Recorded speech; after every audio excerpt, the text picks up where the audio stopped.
स्वागत है आपका आईबीपी न्यूज में।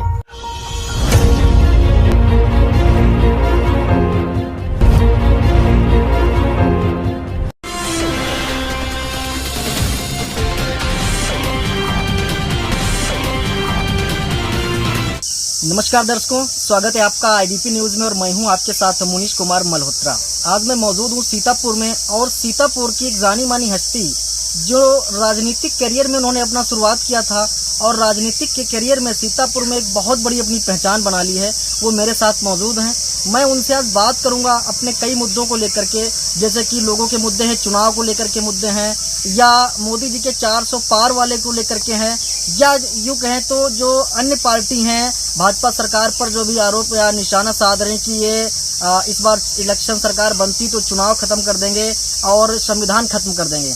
इन सभी बातों को लेकर के मेरे साथ में मौजूद हैं और मैं अपने कैमरा पर्सन से कहूंगा कि साथ में अब दिखाएंगे। मेरे साथ मौजूद हैं सीतापुर की अनुज कुमार त्रिवेदी पूरा नाम है। और अनुज जी, आपका बहुत बहुत धन्यवाद, आप स्वागत है हमारे चैनल में। अनुज जी, वैसे आप अपनी एक पहचान के मोहताज नहीं है सीतापुर में, लेकिन फिर भी हमारे दर्शकों को आप अपना परिचय बताएं, कष्ट करें जी। पहले तो सभी मीडिया बंधुओं को नमस्कार। ये सब आप लोगों का सहयोग है जी। परिचय हमारा तो बहुत छोटा है। मैं भारतीय जनता पार्टी का कार्यकर्ता हूँ और मैं एक संगठन चलाता हूँ, उत्तर प्रदेश ब्राह्मण महासभा, जिससे मैं पूर्व जिला अध्यक्ष रह चुका हूँ। इस समय प्रेजेंट टाइम पे मैं हिंदू युवा फाउंडेशन का अध्यक्ष जी, जिसको मैंने खुद रजिस्टर्ड कराया। अच्छा, अपना ये आपका संगठन है जी। अच्छा अनुज जी, आपने राजनीतिक करियर की शुरुआत कब से की थी और आज कहाँ पर हैं आप? मैं सन 2009 के करीब में मैं माननीय अचिन मल्होत्रा जी जो हमारे पूर्व जिला अध्यक्ष थे जी, उन्हीं के साथ में मैं कार्य कर रहा था। मैं भारतीय जनता पार्टी का कार्यकर्ता था। उसके बाद धीरे धीरे मैं उसी जगह से उन्हीं के पद चिन्हों पर और भैया के आशीर्वाद से मैं आगे की ओर बढ़ता रहा। आज मैं धीरे धीरे मैं पद की मुझे कोई लालसा नहीं है। कभी मैंने भाजपा में कोई पद लिया नहीं, ना मुझे कोई पद चाहिए कभी जी। भाजपा का सहयोग और आशीर्वाद इसी तरीके से बना रहे और मैं भाजपा का कार्यकर्ता भी रहकर मैं कार्य करता रहूँगा। और मैं अभी चुनाव भी आया, लोग चुनाव में कार्यालय भी गए, सब कुछ गए, लेकिन मैं कहीं नहीं गया। मैं सिर्फ अपने जो हमारा कर्तव्य है कि हर एक बूथ को मजबूत करना है, हर एक लोगों को भाजपा में जोड़ना है, वो अपने स्तर से मैं काम करता रहता हूँ और अपने टीम को मैं लगाकर अपना काम चलाता रहता हूँ। अच्छा, बहुत अच्छा है अनुज जी। अब आपसे एक मेरा पहला प्रश्न ये है कि इस समय चुनाव का माहौल है और इस बार जो चुनाव का जो क्या हाल है ये मैं आपसे जानने की कोशिश करूंगा। और जो मोदी जी का एक नारा है 400 पार का, तो इस 400 पार वाले में मोदी जी का जो चुनाव नारा पार होता है या दौड़ेगी साइकिल या फिर हाथी दहाड़ेगा, क्या आपका अनुभव है, क्या कहता है? देखिए, हाथी तो कहीं रहा ही नहीं जी। ठीक है, मायावती जी आपको चुनाव भर तो मुझे नहीं लगा कहीं प्रचार हो रहा होगा। अच्छा, कहीं प्रचार ही नहीं हो रहा है। क्यों? क्योंकि वो अपने को खत्म समझ लें, उनकी पार्टी खत्म हो गई है, वो उस पार्टी की गिनती ही कहीं नहीं रह गई है। ठीक है, बात रह जाती है साइकिल की। जी। जो आप भाई साहब बोल रहे हैं साइकिल की, कि साइकिल दौड़ेगी, साइकिल पहले से पंचर हो चुकी है। अच्छा, ऐसे टिकट बांटे हैं इन्होंने कि साइकिल पहले से ही पंचर हो चुकी है, साइकिल का कहीं वजूद ही नहीं बचा है। लेकिन इन्होंने साइकिल और कांग्रेस यानी कि समाजवादी पार्टी और कई पार्टियों का गठबंधन करके किया, तो अभी खाली साइकिल पहले तो भाई साहब सबने गठबंधन किया था जी। ये कहाँ आप नहीं जानते? आप भी जानते होंगे, पहले तो सबने गठबंधन कर लिया था। साइकिल भी थी, हाथी भी था, सब थे। ठीक, और पता नहीं कितने संगठन भी गठबंधन पे आ गए थे। तब मोदी जी का कुछ नहीं हुआ, तब भी मोदी जी बहुमत से आए थे। और अब किन से 400 पार कहते हैं मोदी जी, हम तो कहते हैं ये लोग एक भी सीटें नहीं पाएंगे, सारी सीटें हमारे में रहेंगी।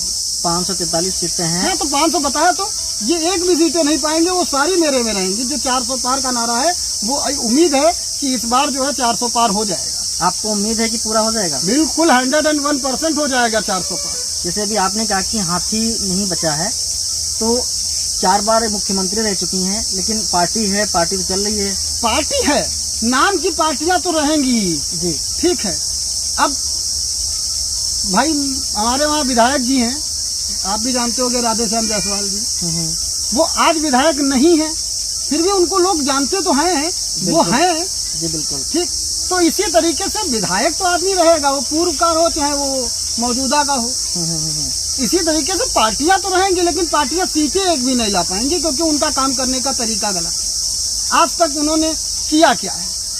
बहन मायावती जी भी रह चुकी हैं, उन्होंने 5 साल में क्या किया? उनकी भी सरकार रह चुकी है उत्तर प्रदेश में, उन्होंने क्या किया है 5 साल में? 4 बार मुख्यमंत्री रही हैं, 20 साल हो गए।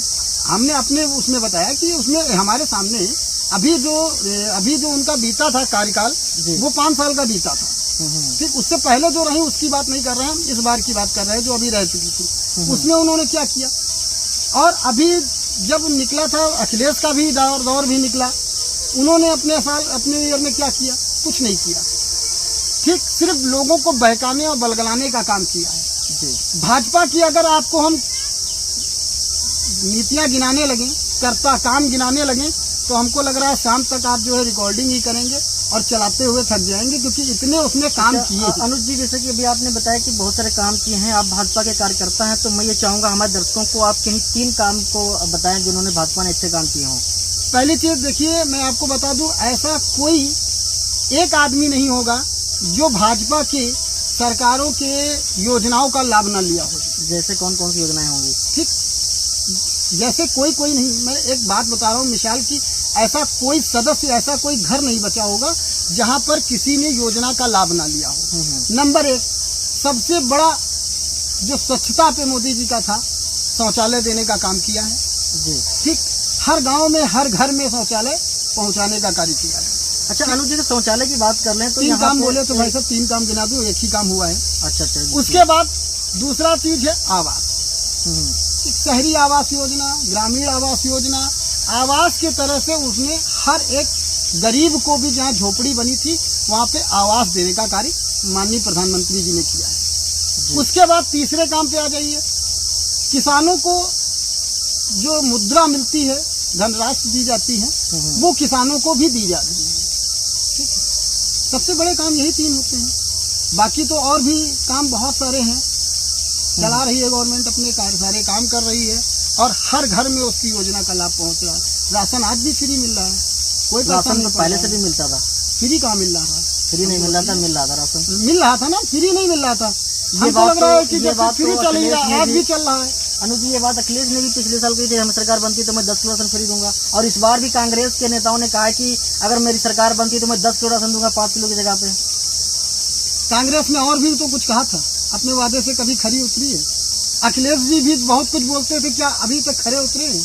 अखिलेश जी ने जैसे भी एक बहुत बड़ा उन्होंने एक नारा दिया, अपने जनसभाओं में बताया है कि मैंने छात्राओं को लैपटॉप दिया था हर घर में, और मोदी जी ने मेरी नकल करके उस लैपटॉप को मोबाइल में कन्वर्ट कर दिया है, और जो बिल्कुल बेकार मोबाइल है। इस पर क्या कहना चाहेंगे? लैपटॉप किसे मिले थे? जो छात्र पास हुए थे। नहीं तो हमें नहीं लगता है। आपको मिला? नहीं, मैं उस समय उस क्लास में नहीं था। मुझे मिला। अब आप मुझे नहीं जानते, आप उस समय क्लास में थे या नहीं थे? भाई, उस समय जो क्लास में था, मेरे जो जानने वाले थे, पहले जब सरकार को लैपटॉप देने से पहले सरकार को बिजली तो पहुंचानी चाहिए। लैपटॉप चार्ज काहे से करेगा? जी बिल्कुल सही। अभी गांव में बिजली ही नहीं थी, वो तो मोदी जी के आने के बाद बिजली पहुंची है। जी। जब बिजली ही नहीं होगी तो लैपटॉप क्या करेंगे? लैपटॉप दिया, लोगों ने बेचा इधर उधर, उससे उनका रोजी रोटी चली, खाना पीना चला। जब मकान नहीं है लोगों के पास रहने, छत नहीं है, खाली लैपटॉप से सोना पेट भर जाएगा? पहले उसकी छत की काम कराइए, उसको रोजगार देने का काम कराइए। बिल्कुल। अच्छा अनुज जी, एक क्वेश्चन अभी जो आपने जवाब दिया है उसी का एक क्वेश्चन है, तो मैं पूछना चाहूँगा। जैसे भी आपने कहा कि हर घर में, हर ग्राम पंचायतों में शौचालय दिया गया है जी, तो जिस तरीके से हमारी टीम ने और बहुत सारे गाँव में हमने खुद जाकर के देखा तो उस गाँव में शौचालय आए, लोगों को मिला है, ये बात तो हकीकत है कि शौचालय मिला है, लेकिन जमीनी हकीकत पर उनके घर पे नहीं बना है। तो इस पे क्या कहेंगे? इसमें किसकी गलती हो सकती है कि शौचालय अगर सरकार ने दिया है, ये तो सरकार की एक महानता और अच्छी बात है कि गांव में शौचालय दिया है, लेकिन लाभार्थी के घर नहीं बना है, और अगर बना है तो वो टूट गया 1 साल 2 साल के अंदर ही। इस पे क्या कहना चाहेंगे? भाई साहब ये बताइए, एक शौचालय बनवाने के लिए मिनिमम कितना खर्चा होना चाहिए? तकरीबन 20,000 रुपये, 10 से 12 हज़ार में हो जाता है। हाँ ये भी हो जाए, मतलब अपनी कैपेसिटी के हिसाब से जैसा बनाना चाहिए। वैसा बनता है, 10 से 12,000 भी लगते हैं, 25,000 भी लगते हैं, लाख भी लगता है। ठीक है जी हाँ। तो एक मिनिमम रेशियो निकालते हैं 10-12 हज़ार रुपये का। आदमी अगर चोखा वाला बनवाना चाहे तो वो बन सकता है। लेकिन लोग क्या करते हैं, कुछ लोग बनवाते हैं, उसी में पैसा बचाते हैं, ठीक है, तो उनका टूट जाता है। जी कुछ लोग बनवा लेते हैं, यूज नहीं कर रहे हैं। उनसे मेरी अपील रहेगी कि शौचालय अगर मोदी जी ने आपको दिया है तो आप उसको यूज करें। खुले में शौच ना जाए, शौचालय में शौचालय जाए। जी बिल्कुल।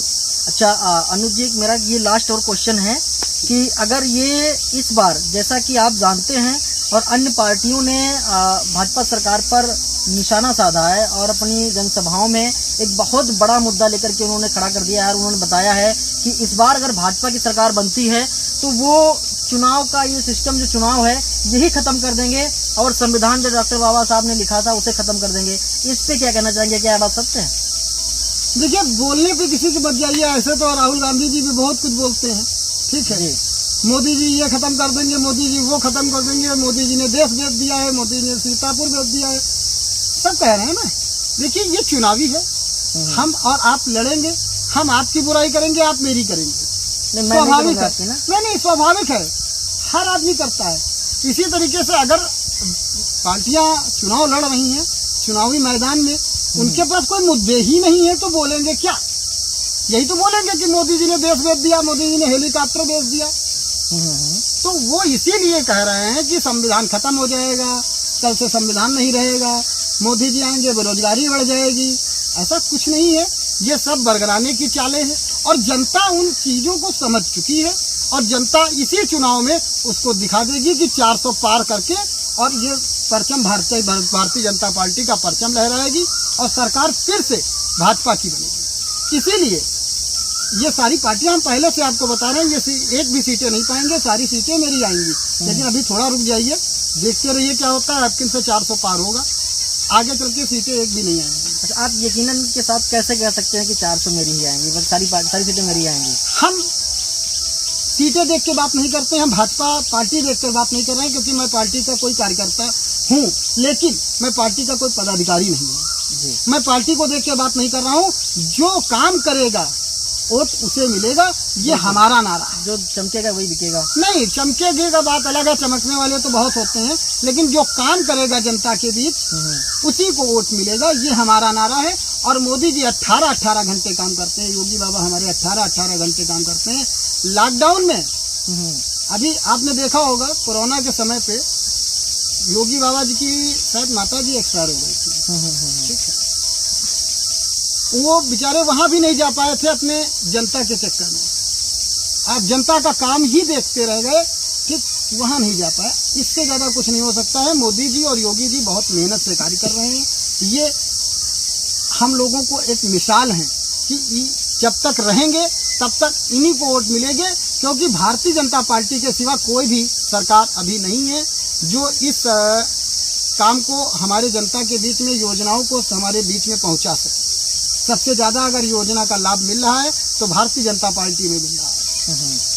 अच्छा अनुज जी, जैसे भी आपने बताया है, तो मैंने भी इससे पहले कहा था कि लास्ट क्वेश्चन है, लेकिन एक क्वेश्चन और भी याद आ गया आपकी बातों से। बिल्कुल पूछते रहिए कि कोरोना में, जैसे अभी आपने कोरोना का नाम लिया है, तो कोरोना में 2 कोविशील्ड और वैक्सीन जो लगी थी, अब जो है उन वैक्सीनों ने ही दावा किया है कि इस कोविशील्ड से जो अन्य बीमारी, हार्ट अटैक जैसी बीमारी आ रही हैं, तो उसको लेकर के आपकी जो अन्य पार्टी के नेता हैं उन्होंने कहा कि ये मोदी जी की चाल थी। उन्होंने अपना फोटो लगवाया और अब समझ गए कि ये कोविशील्ड बेकार है, इसमें हार्ट अटैक आ रहा, तो उन्होंने अपना फोटो हटवा लिया वहाँ से। अच्छा, ये बताइए, क्या पहले हार्ट अटैक नहीं होते थे कि पहले एक्सीडेंट नहीं होते थे? बिल्कुल होते थे। तो कहने के लिए सब मोदी जी करा रहे हैं क्या?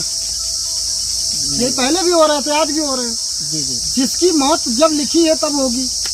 नहीं, इसमें मोदी जी से क्या मतलब? हार्ट अटैक से ये भी दावा किया गया है कि ये मैंने भी वैक्सीन लगाई थी, मेरे नहीं हार्ट अटैक हो गया। नहीं, वैक्सीन तो मैंने भी लगवाई थी। तो फिर आपके नहीं हो गया, किसी को नहीं हो गया। तो ये सब कहने की बातें होती हैं, ऐसा कुछ नहीं है। ये सब पार्टियां बलगलाने का काम कर रही हैं, बाकी इससे हमारी जनता बलगती नहीं है, वो जानती है। एक क्वेश्चन और मैं पूछना चाहूंगा, सीतापुर की जनता के लिए क्या कहना चाहेंगे? सीतापुर की जनता के लिए हम यही कहेंगे, लास्ट क्वेश्चन, कि भारतीय जनता पार्टी की मदद करिए और भारतीय जनता पार्टी को ही वोट दिए। जी। अगर सीतापुर का कोई विकास कराएगा, अभी आप देख रहे हैं इतने साल ये चेयरमैन साहिबा हमारे रही, ठीक है, रश्मि जायसवाल जी भी रही, राधेश्याम जी जायसवाल जी भी रहे। सीतापुर में कोई विकास हुआ? अब सीतापुर की जनता खुद देख रही है कि पहले से और अब में क्या अंतर है। आज हमारे ताऊ मुनेंद्र अवस्थी जी, ठीक है, चेयरमैन है, सॉरी भाभी जी हैं चेयरमैन। तो अब उनकी चेयरमैन की स्थिति में आज की डेट में सीतापुर एक दुल्हन की तरह सज जाता है। कोई भी त्यौहार आता है सीना गर्व से चौड़ा हो जाता है कि हाँ दिवाली आ गई है, होली आ गई है, त्यौहार हमारे जो है हर चौराहे पे एक दुल्हन की तरह सज जाता है, दिखाई देता है। तो इसलिए कहा जाता है कि सबसे पहली चीज अच्छा नेता चुनने के बाद ही अच्छा काम दिखेगा। जी बिल्कुल। तो बहुत बहुत धन्यवाद आपका अनुज जी इतना समय देने के लिए।